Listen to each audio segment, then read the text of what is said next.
दोस्तों, ये कहानी देखने से पहले इसका पहला भाग जरूर देख लें। पिछले 3 रविवार बीत गए थे। रेखा घर नहीं आई थी। इससे पहले कभी ऐसा नहीं हुआ था।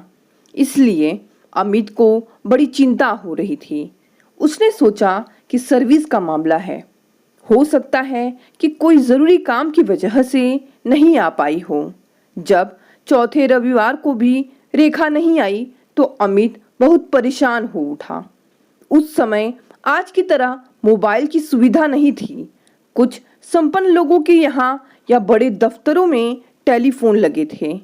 इसलिए डाक के अलावा हालचाल जानने का और कोई साधन नहीं था। अमित ने रेखा के मकान मालिक के पते पर पत्र भेजकर रेखा से शीघ्र घर आने के लिए लिखा।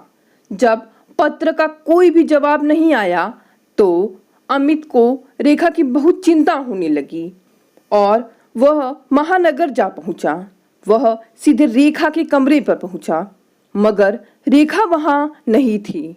मकान मालिक ने रूखे स्वर में कहा, तुम्हारी पत्नी अब यहाँ नहीं रहती है। उसने तो दूसरा कमरा किराए पर ले लिया है। आज अमित को मकान मालिक का व्यवहार कुछ बदला बदला सा लग रहा था। अमित के बहुत मिन्नतें करने पर उन्होंने रेखा के नए मकान का पता बताया था। अमित पता ढूंढते ढूंढते वहां जा पहुंचा।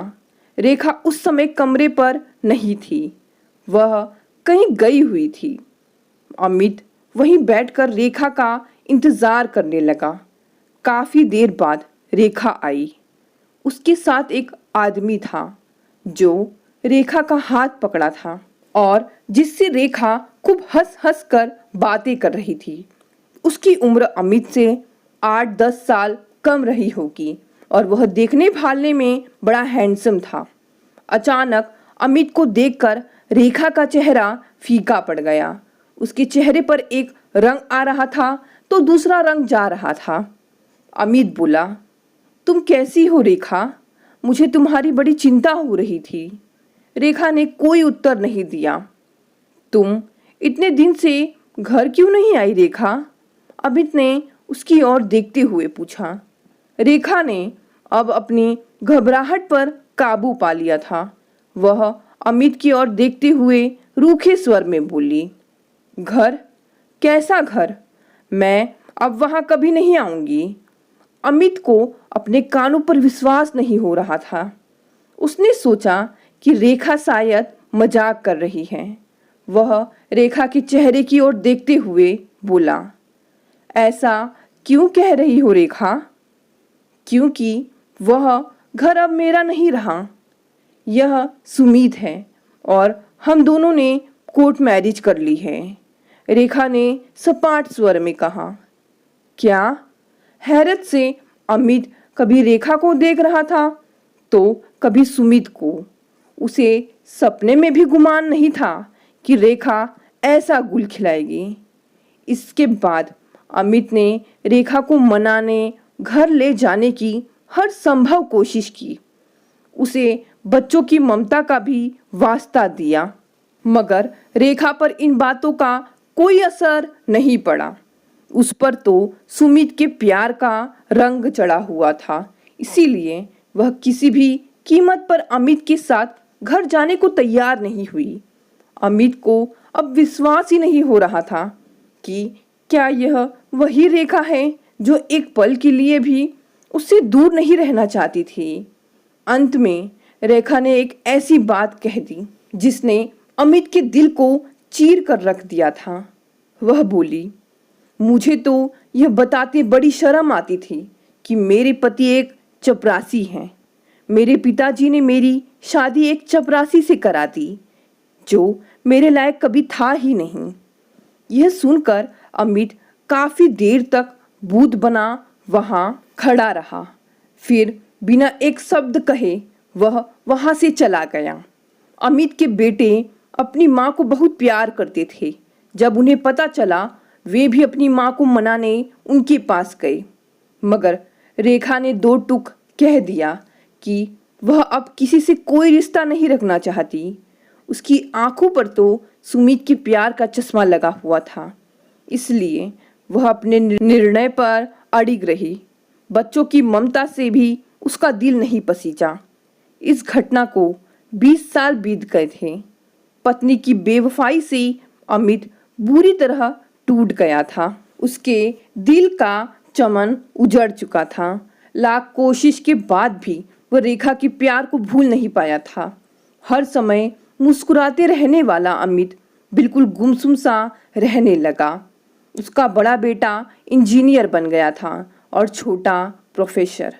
दोनों चाहते थे कि पापा उनके पास आकर रहे, मगर अमित अपने घर को छोड़कर कहीं जाने को तैयार नहीं हुआ, क्योंकि उस घर में रेखा की यादें जुड़ी हुई थी। गम को भुलाने के लिए वह शराब पीने लगा था, मगर शराब के नशे में भी रेखा की यादें उसका पीछा नहीं छोड़ती। अमित 58 साल का हो गया था। उसके रिटायरमेंट में अब केवल 2 साल रह गए थे। वह बिल्कुल बूढ़ा लगने लगा था। कॉलेज बंद हो जाने के बाद भी वह कभी कभी घंटों कॉलेज में बैठा रहता। शाम के 5 बज गए थे।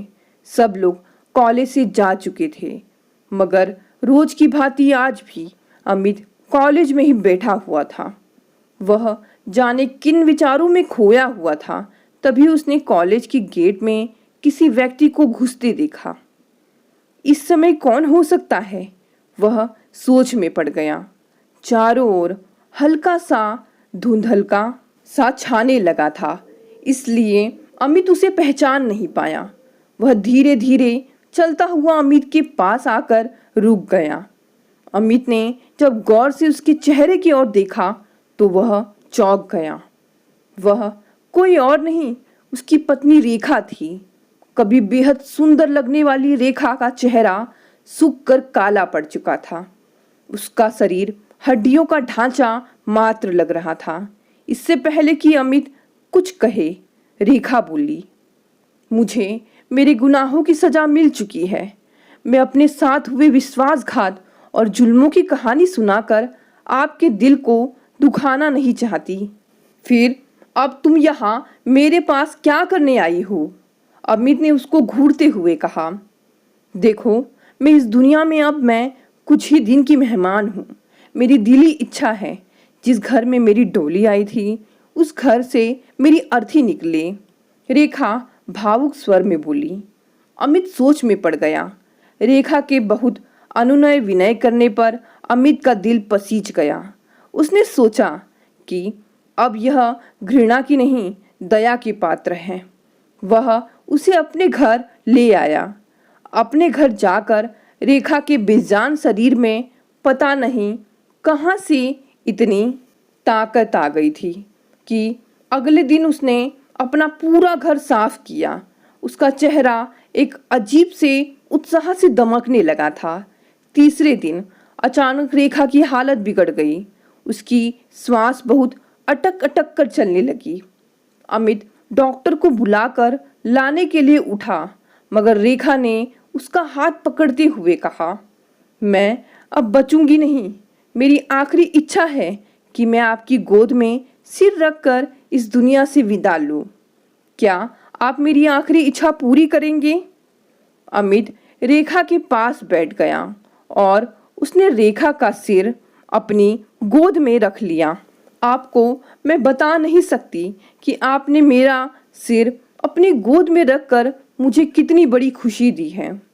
रेखा ने सजल नयनों से अमित की ओर देखते हुए कहा, घबराओ नहीं, मैं तुम्हें कुछ नहीं होने दूंगा। अमित ने उसे दिलासा दिया।